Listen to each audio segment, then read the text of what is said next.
한 주간 번제와 화목제로 하나님께 온전히 드려지고 화평을 잘 보내셨는지요. 네, 저도 위기 등이 있었지만 주님의 은혜 가운데 감사한 한 주가 됐습니다. 네, 우리 앞뒤 좌우로 좀 인사를 나누겠습니다. 주님 안에 평안하셨습니까? 네, 할렐루야. 네, 주중에 우리 청년부 우리 수련회도 좀 있었고요. 그래서 네, 또 좋은 시간을 또 감사한 시간을 또 보냈습니다. 또 세상은 또 바쁘게 돌아가는 것 같아요. 미국이 또 한국과 조선업에 대해서 협력 등에도 관심이 좀 있는 것 같고요. 네, 푸틴과 트럼프는 이제 전쟁을 중단하겠다. 이제 그런 조건이 뭐냐 합의를 좀 하는 중이라고 합니다. 그래서 우리가 함께 기도해야 될 일들인 것 같고요. 우리 포항에도 관련된 일이니까 네, 조선업에 대해서도 네, 우리 많이 또 기도해 주시고 네, 하면 좋겠습니다. 네, 세상이 이렇게 바쁘게 돌아가지만 이게 바쁘게 돌아간다고 해서 네, 우리가 정말 중요한 것을 놓쳐서는 안 됩니다. 오늘 그래서 우리의 설교의 제목도 네, 주의 성령을 거두지 마소서라는 제목입니다. 네, 세상 속에서도 정말 우리가 하나님과 어떻게 동행할 수 있는지 또 하나님의 음성을 들을 수 있는지는 주님의 성령을 통해서인데 우리가 그것이 거두어지면 어떻게 되겠습니까? 네, 제일 위기이지 않겠습니까? 네, 부르신 교회 성도 여러분, 우리는 누구나 괜찮다는 말을 참 좋아합니다. 괜찮아 그럴 수도 있지 라고도 하고요. 사실은 안 괜찮은데 괜찮은 척 하기도 하고 또 나를 괜찮다고 여기기 때문에 내 안의 죄는 또 감추고 또 실수는 합리화하고 남 탓을 하고 스스로 위로하기도 합니다. 그런데요, 하나님 앞에서의 우리의 죄악의 모습들은 스스로 지워지는 법은 없습니다. 덮는다고 해서 덮어지지도 않습니다. 그래서 오늘 본문에 나오는 우리가 정말 신앙적으로 존경하는 다윗도 마찬가지였어요.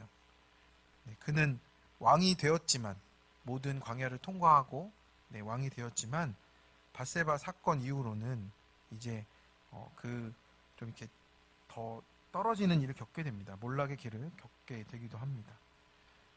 특히 이번 이 사건을 통해서 선지자 나단의 책망을 피할 수가 없었죠. 그래서 고백합니다. 내 죄가 항상 내 앞에 있습니다. 네, 저도 마찬가지입니다. 네, 목사이지만 제 안에 죄가 가장 큰 문제고요. 설교를 준비할 때도 또 목양을 할 때도 가족 안에서도 제 죄가 보일 때마다 부끄러운 게 참 많습니다. 그래서 저도 주님 앞에 무릎 꿇고 기도하는 게 또 그 자리에 있지 않으면 저도 동일하게 그냥 죄악 가운데서 살아가는 것뿐이라는 것을 깨닫게 됩니다. 그래서 죄를 죄라고 인정하는 것이 내 은혜의 시작입니다. 그래서 나는 괜찮다고 하면 끝이고 내가 죄인임을 고백하면 시작이 되는 겁니다. 그래서 오늘 우리가 함께 나눌 말씀은 이 죄로 무너진 다윗이 어떻게 하나님 앞에 돌아오고 회복할 수 있는지를 함께 살펴보고자 합니다. 그래서 죄 때문에 무너졌지만 상한 심령이 회복되고 오직 성령으로만 살아나는 길이 무엇인지를 함께 띵크해 보려고 합니다. 먼저 내 죄를 씻어주시기를 항상 간구해야 됩니다. 오늘 시편에는 표제가 있어요. 다른 시편과 달리 표제가 있습니다. 다윗이 밧세바와 동침한 후 선지자 나단이 그에게 왔을 때입니다. 다윗에게 있어서 최악의 사건이지요. 하지만 그 최악이 되지 않은 것은 다윗이 나단 선지자를 통해서 하나님의 책망을 듣고 자기 죄를 인정하고 뉘우치며 회개했기 때문이에요. 다윗은 왕으로서 모든 걸 가진 사람이었지만 밧세바 사건 이후로 불안과 두려움 속에 살았습니다. 하나님 앞에 나아가지도 못했죠. 근데 선지자 나단이 와서 당신이 그 사람이라 이렇게 책망했을 때 더 이상 숨을 곳이 없었습니다. 그래서 다윗은 그 모든 죄를 고백하면서 이 시편을 시작하고 있는 겁니다. 네. 성경이 왜 더 신뢰롭냐면요. 이런 죄악을 낱낱이 고백하기 때문에 그래요. 웬만한 역사라든지 나라의 정사 다투면 어떻게 하겠습니까? 이런 걸 다 지우겠죠. 근데 성경에 정말 믿을 수 있는 신뢰로운 점은 무엇입니까? 자기의 죄를 완전히 드러낸다는 거예요. 그래서 거기서 드러내는 것이 오히려 하나님을 더 신뢰할 수 있고 이 기록을 더 신뢰할 수 있게 만드는 지점이기도 합니다. 먼저 이 다윗이 그 모든 죄를 고백하면서 시편을 시작하잖아요. 1절의 말씀입니다. 오늘 함께 읽어보겠습니다.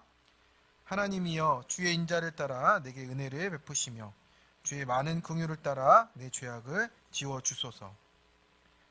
여기서 인자는 단순한 자비심이 아니라 언약적인 사랑, 변치 않는 신실한 사랑을 뜻합니다. 그래서 다윗은 자신의 공로나 업적이 아니고 하나님의 언약의 사랑을 근거해서 하나님 나를 용서해 달라고 이렇게 구하고 있습니다. 우리 2절과 3절도 같이 한번 읽어보겠습니다. 시작. 나의 죄악을 말갛게 씻으시며 나의 죄를 깨끗이 제하소서. 무릇 나는 내 죄가를 아오니 내 죄가 항상 내 앞에 있나이다. 여기서 이제 내 죄악을 말갛게 씻으시며 해서 이 씻다라는 것은 빨래하다, 비벼서 씻어내다라는 뜻이에요. 그래서 우리의 죄가 얼마나 깊이 배어 있는가입니다. 비벼서 없어질 때까지 우리가 씻어내야 합니다. 그래서 인간은 스스로 이 죄를 씻어낼 수가 없는 것이죠. 그래서 다윗도 철저히 하나님께 간구합니다. 그래서 내 죄가 항상 내 앞에 있다고, 우리의 삶을 무너뜨리려고 이 죄들이 항상 우리 앞에 엎드려 있습니다. 그렇기 때문에 우리는 이 죄에 대해서 두려워도 하지만 이것을 숨기는 것이 아니라 인정하고 하나님께로 돌아가는 것이 최고의 방법이라는 것입니다. 다윗은 1, 2절에서 이제 자신의 죄를 사해 주실 것을 간구하는 기도를 드리는데 하나님의 그 뜻에 의지하여 죄사함을 간구하고 있습니다. 자신의 죄의 문제를 해결할 수 있는 분이 오직 하나님이다라는 것을 끝까지 붙잡고 있습니다. 그래서 여기서 나오는 죄의 단어가 3가지나 나오고 있어요. 우리 성경에서는 그냥 한글말로는 죄 이렇게 되지만 이거를 3가지나 다른 단어로 씁니다. 1절에서 2절까지는 자신이 지은 죄를 히브리어로 페샤, 아온, 하타트 이 3단어를 차례로 사용하는데요. 페샤는 하나님 뜻에 반역하여 행동하는 것이에요. 아온은 남에게 해악을 끼치는 행동이고, 하타트는 이제 올바른 길에서 벗어나서 잘못된 곳으로 가는 행동입니다. 그래서 우리가 우리의 죄를 고백할 때는요, 이 3가지가 다 하나님께 올려드리는 겁니다.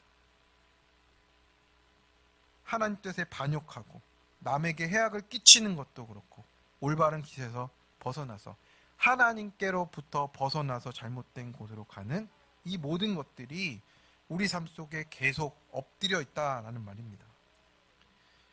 그래서 3절 이하에 자신은 죄의 영향력 아래 태어났고 또 그 아래 살고 있는 연약한 존재라고 이렇게 고백을 합니다. 그래서 하나님이 어떤 판결을 내리시든지 모든 잘못과 책임은 자신에게 있으므로 어떤 불평도 할 수 없다라는 것을 말하고 있습니다. 그래서 정말 중요한 것은 무엇입니까? 다윗이 인정한 것처럼 우리 또한 수많은 죄를 짓고 살아가고 있는데 우리가 망하지 않는 이유는 우리에게 그 망하지 않는 이유가 있지 않다라는 거예요. 우리가 망하지 않는 이유도 하나님께 있다라는 겁니다.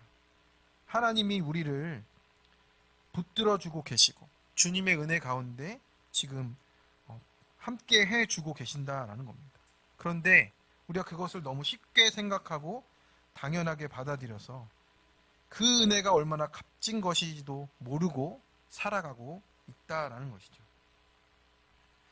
그래서 다윗이 뭐라고 고백합니까? 내가 주께만 범죄하여 주의 목전에 악을 행하였사오니. 결국에는 밧세바의 사건은 사람에게도 저지른 죄지만 본질적으로는 하나님께 반역했다라는 뜻이에요. 그리고 여기서 우슬초로 나를 정결하게 하소서, 이 우슬초는 출애굽기 12장에서 어린 양의 피를 문설주에 바를 때 사용되었던 거예요. 그래서 그 피의 은혜가 없이는 우리가 정결해 줄 수 없다라는 것을 의미하는 것입니다. 그래서 죄를 인정하지 않으면 회개가 나오지 않습니다. 그래서 내가 정말 본질적으로 죄인임을 아는 것이 은혜라고 오늘 말씀해 주고 계십니다. 그래서 내가 내 죄를 가볍게 여기고 덮어주는 것이 잘 넘어가는 것이 아니에요. 오히려 하나님께 내어놓는 것이 우리에게 살 길이라고 오늘 말씀하고 계십니다. 네, 적용 질문입니다.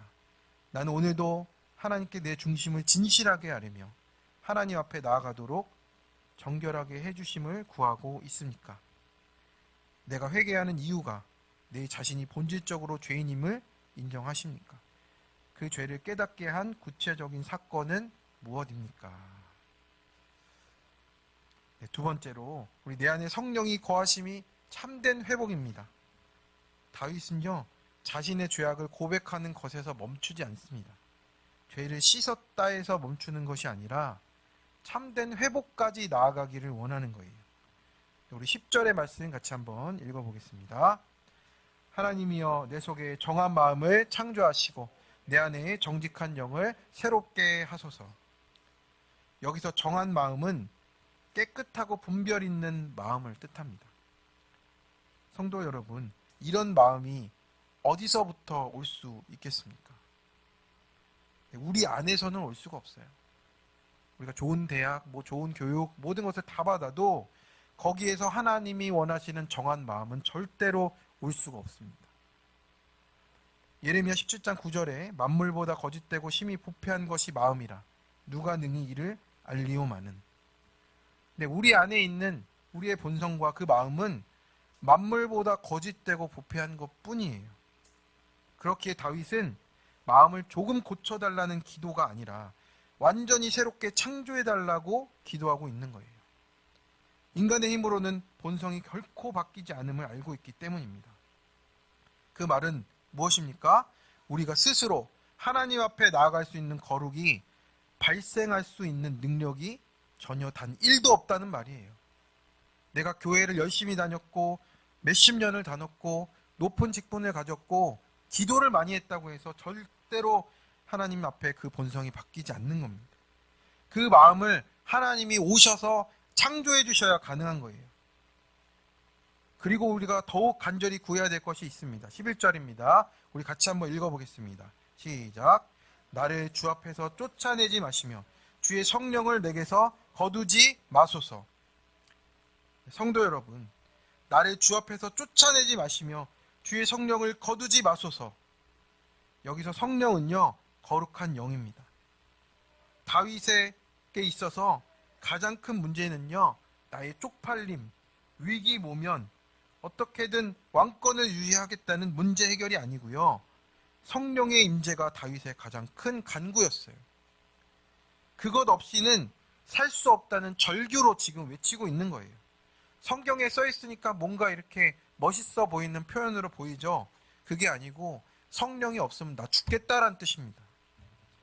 이 기도가 절규처럼 들리지 않으십니까? 다윗이 가장 두려워한 것이 여기서 드러나는 거예요. 성령이 자신에게서 떠나는 게 가장 두렵습니다. 왜 그것이 간절하게 다가옵니까? 그는 자기 앞에 살았던 사울왕을 봤습니다. 사울왕은 어땠습니까? 사울이 하나님보다 높아졌고 죄를 범하였음에도 회개로 나아가지 않았기에 하나님이 방치하셨습니다. 사울에게서 성령이 떠나자 악령에 시달리기 시작했고 비참하게 끝난 것을 다윗은 똑똑히 목격했습니다. 그래서 간구하고 절규하며 매달리는 거예요. 주여 나를 버리지 마옵소서. 성령을 거두지 마옵소서. 성도 여러분, 사실 이것이 우리의 영적인 실존이에요. 다윗이 밧세바의 사건으로 처절한 자신의 영적 현실을 겪어가는 중입니다. 또 이와 같이 우리의 영적 실존을 드러내는 사건이 무엇입니까? 우리 주님이신 예수님이 십자가에서 실제로 당하신 일이에요. 엘리 엘리 라마 사박다니, 나의 하나님 나의 하나님 어찌하여 나를 버리셨나이까. 나의 죄 때문에 하나님의 아들이신 예수님이 완전히 하나님의 버리심을 받았습니다. 여전히 나의 죄된 실존을 깨닫지 못하고 여전히 내가 괜찮고 의롭다 하며 살아가는 나 때문에 오늘 겪고 있는 고난이 우리를 성령의 임하심을 간구하도록 인도하고 계신 거예요.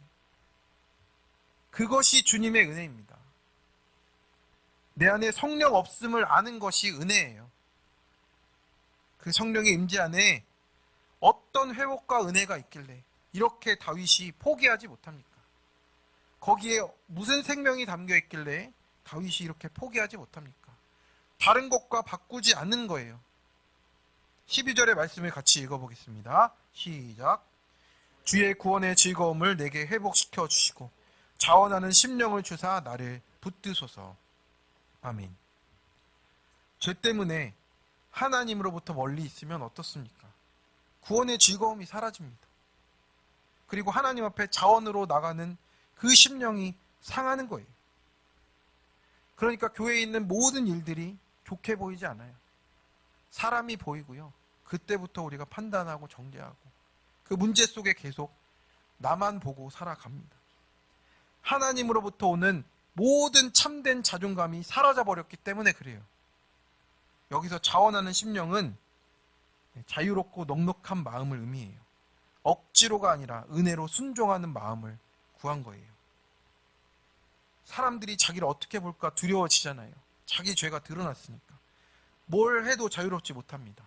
나는 죄인인데, 나는 망했는데, 나는 이런 사람이 아닌데. 그렇기에 다윗은 그것에서 벗어나고자 하는 거예요. 하나님 안에서 참된 자존감을 회복해 주시기를 간구하는 겁니다. 우리의 회복이 여기까지 이르러야 되는 거예요. 그냥 내 문제 해결해 주세요가 아니라 하나님 내 안에 성령이 없습니다. 성령이 없어서 하나님이 주시는 참된 자존감도 다 무너졌습니다. 거기까지 기도를 해야 되는 겁니다. 그래야 살아난다고 하고 있습니다. 성령을 떠나는 것이 가장 큰 불행이고 성령이 내 안에서 거하시는 것이 가장 큰 축복입니다. 그렇습니다. 나는 성령의 임재보다 내 문제 해결만 바라고 그 우상만 쫓아가고 있잖아요. 내 마음은요. 내 마음은 여전히 죄에 오염되어 있어서 하나님이 내 안에 없는데도 그것을 모르고 하나님이 나를 떠나셨음에도 모르고 그냥 스스로 괜찮다고 착각하잖아요. 하나님은 그것을 원하시지 않으십니다. 진정하고 참된 회복으로 돌아오라고 오늘 말씀하고 계신 거예요. 내 안에 성령이 떠나지 않게 해달라고, 주님 나를 붙들어 달라고 간구하는 것이 우리의 예배이고 기도인 줄로 믿습니다. 적용 질문입니다. 하나님께서 나를 버리시고 성령이 떠난 것 같은 사건은 무엇입니까? 그 사건이 성령이 임하시는 삶을 구하게 하시는 일임을 깨달으십니까? 지금 내 안에 성령이 거하십니까? 여전히 나 정도면 괜찮지 하며 속고 있지 않습니까? 내 삶의 참된 회복과 기쁨이 성령의 임재함 속에 있음을 믿으며 간절히 구하고 사모하십니까? 세 번째입니다.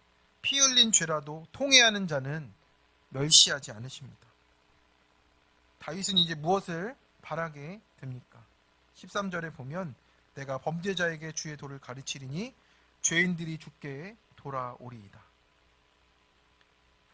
자신도 범죄자예요. 그죠? 그 범죄자가 또 범죄자이지만요. 돌아올 것은 주의 도입니다. 지난 우리 청소년부 연합수련회 갔을 때 거기 한 목사님이 나오셨습니다. 근데 그 목사님이 호주에서 그 감옥에 들어가서 전도를 하셨대요. 어쩔 수 없어서 자기가 한 게 납치가 됐고 이렇게 나쁜 일이 되어서 사람들의 오해를 받아서 이 감옥에 들어가게 된 겁니다. 그런데 감옥에서 그 만난 사람들마다 거기서 하나님이 전도를 그렇게 시키셨대요. 그런데 전도할 때마다 100% 돌아왔답니다. 왜 그게 됩니까? 내가 죄인인 걸 아니까 돌아왔어요. 예수님이 왜 십자가 졌는지 아느냐 물어보고 바로 당신 때문이다 하면 그때 회개를 하더래요. 왜냐? 나랑 내 죄가 같이 붙어 있다는 걸 아니까. 내가 그 자리에서 벗어날 수 없음을 아니까 전혀 바로 그 자리에서 회개하게 되었습니다. 하나님의 통치가 바로 임하는 거예요. 죄로 무너진 자가요, 회개하고 그것으로 전도하면요, 오히려 다른 사람 살리는 간증자가 되는 겁니다. 14절 15절을 같이 읽겠습니다. 시작. 하나님이여 나의 구원의 하나님이여 피 흘린 죄에서 나를 건지소서. 내 혀가 주의 의를 높이 노래하리이다. 주여 내 입술을 열어 주소서. 내 입이 주를 찬송하여 전파하리이다. 성도 여러분, 찬양의 제목이 좀 이상하지 않습니까? 피 흘린 죄래요. 피 흘린 죄. 이 피의 죄, 이것은 어떤 것이냐면 이 밧세바를 범하고 이 모든 것에서 일어난 살인의 죄까지 그 모든 것을 의미하는 겁니다. 그런데도 그 피 흘린 죄 앞에서 우리 같으면 내가 염치가 없어 하나님 앞에 못 나가겠지. 아닙니다. 포기하지 않고 하나님께 나아가셔야 돼요. 오히려 내 죄를 드러내는 거예요. 수치와 조롱을 당할 것임에도 오히려 나를 용서해 주시는 하나님의 의가 더 높이 드러나니까 자신의 수치를 온전히 하나님과 사람들 앞에 드러내면서 찬송하며 전파하겠다고 말하고 있습니다. 우리의 인간의 생각과 방법과는 정반대잖아요. 우리의 찬송의 제목이요, 우리를 죄에서 구원하심이면 됩니다. 그게 어떠한 죄라도 하나님은 우리 아버지시기 때문에 우리를 받아주시는 하나님인 줄로 믿습니다. 다윗이 구하는 것은 무엇입니까? 하나님이에요. 하나님이 나와 함께 하심을 구하고 있는 거예요. 하나님과 그 교제가 없이는 모든 것이 소용이 없다는 것을 다윗이 알고 있어서 그렇습니다. 그렇기 때문에 하나님 앞에 다시 전심으로 나아가는 것입니다. 우리 16절 17절을 우리 함께 진심의 마음을 담아서 읽어보겠습니다. 주께서는 제사를 기뻐하지 아니하시나니 그렇지 아니하면 내가 드렸을 것이라. 주는 번제를 기뻐하지 아니하시나이다. 하나님께서 구하시는 제사는 상한 심령이라. 하나님이여 상하고 통회하는 마음을 주께서 멸시하지 아니하시리이다. 아멘. 하나님께 어떻게 나아가야 할지 다윗은 정확히 알고 있습니다. 번제로 뭔가 갖추어서 내가 회개했다, 이거면 됐지의 제사가 아니에요. 제사를 드리면서도 우리는 우리를 속일 수가 있어요. 다윗은 그것을 알고 있었기 때문에 하나님이 진정 구하시는 제사를 향해 나아가는 겁니다. 상한 심령으로, 통회하는 마음으로 나오는 그 죄인의 제사를 하나님이 어떻게 하신다고요? 찾고 계신다고요. 하나님은 찾고 계신 거예요. 그냥 어쩌다 한번 우리가 나와서 그렇게 하는 게 아니고요. 하나님은 그 사람들이 나와서 내 앞에 나오기를 그렇게 간절히 원하고 계십니다. 그래서 여기서 상한이란 뜻은 산산조각이 나서 완전히 부서지는 뜻이에요. 통회라는 것은 짓밟혀서 부서지고 철저히 낮아진 것을 뜻하는 거예요. 내가 정말 어찌할 수 없는 상황에서 무너져서 지금 하나님밖에 없다 하는 상태가 되는 거예요. 하나님은 이 상하고 부서진 심령을 결코 버리시지 않으십니다. 저는 이 본문을 보면서 사마리아 여인이 떠올랐습니다. 하나님이 찾으시는 예배자가 있다 하셨잖아요. 예수님이 그래서 니고데모가 아니고요, 영적 지식이 충만하고 그때 사회 계층에서 가장 높은 니고데모가 아니고요, 사마리아 여인한테 예배를 가르쳐 주셨어요. 자기 죄를 회개하는 마음과 태도로 하나님을 찾으며 나아갈 때야 비로소 거룩하신 하나님의 영을 우리가 구하게 되어 있어요. 성령을 통해서만 하나님 앞에 나아갈 수 있게 하십니다. 성도 여러분, 그 마음이 아니면요, 하나님 만날 수 없어요.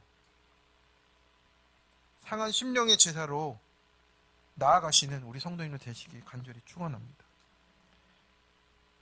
다윗은 그 마음으로 마지막 기도를 드립니다. 주의 은택으로 시온에 선을 행하시고 예루살렘 성을 쌓으소서. 그때 주께서 의로운 제사와 번제와 온전한 번제를 기뻐하시리니 그때 그들이 수소를 주의 제단에 드리리이다. 이렇게 고백합니다. 진정한 예배와 제사는 회개의 심령 위에서만 드려진다는 뜻입니다. 내가 그 회개로 하나님 앞에 온전히 회복할 때까지 내가 사람들 앞에서의 드려지는 그 화려한 제사, 이런 것이 아니라 정말 나는 회개의 제사를 드리겠다 고백하고 있는 겁니다. 그래서 상한 심령으로 드리는 회개는요, 하나님께서 반드시 받으십니다. 그리고 그 회개가 우리를 구속하시는 우리 삶으로 이어진다라고 하는 겁니다. 네, 큐티 간증의 내용입니다. 초등 2학년 때부터 어머니를 따라 교회를 다녔던 집사님입니다. 모교에서 학창시절을 보내고 아내를 만나서 결혼을 하고 20년 이상 교회 봉사를 하고 또 인정도 받고 가족도 다 같이 또 온 교회가 가족같이 지냈다고 합니다. 40대 초반에 안수 집사가 되었으니 얼마나 인정을 받았겠어요. 그런데 이제 원로 목사님이 은퇴 후에 담임 목사님 부임 후에 교회가 분란이 되었다 합니다.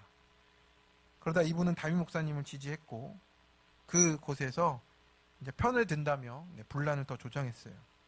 구호를 외치고 선동하고 몸싸움하고 변호사 찾아가서 소송을 하고, 근데 그 모든 일을 다 하다가 결국은 교회를 떠나서 다른 교회로 가게 되었다 합니다.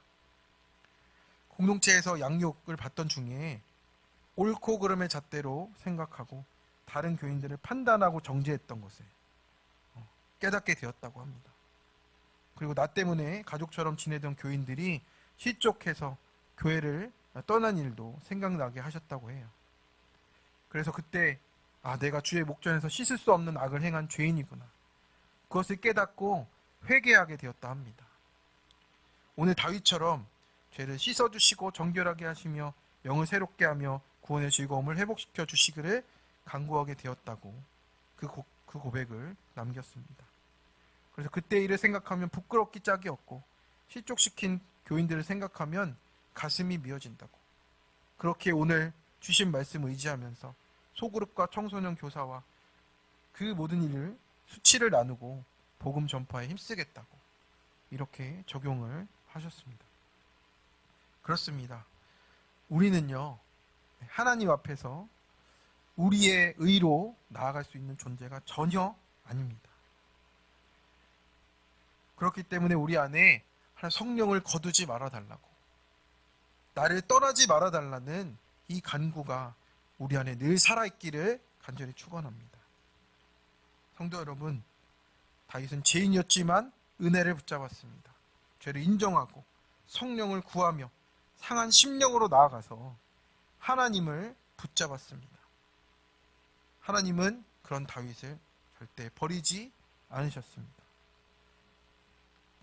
그 뜻은 무엇입니까? 오늘 우리에게도 그 은혜가 동일하다 말씀하시는 겁니다. 죄가 깊은 것을 아는 사람이 은혜의 깊이를 알게 되어 있어요.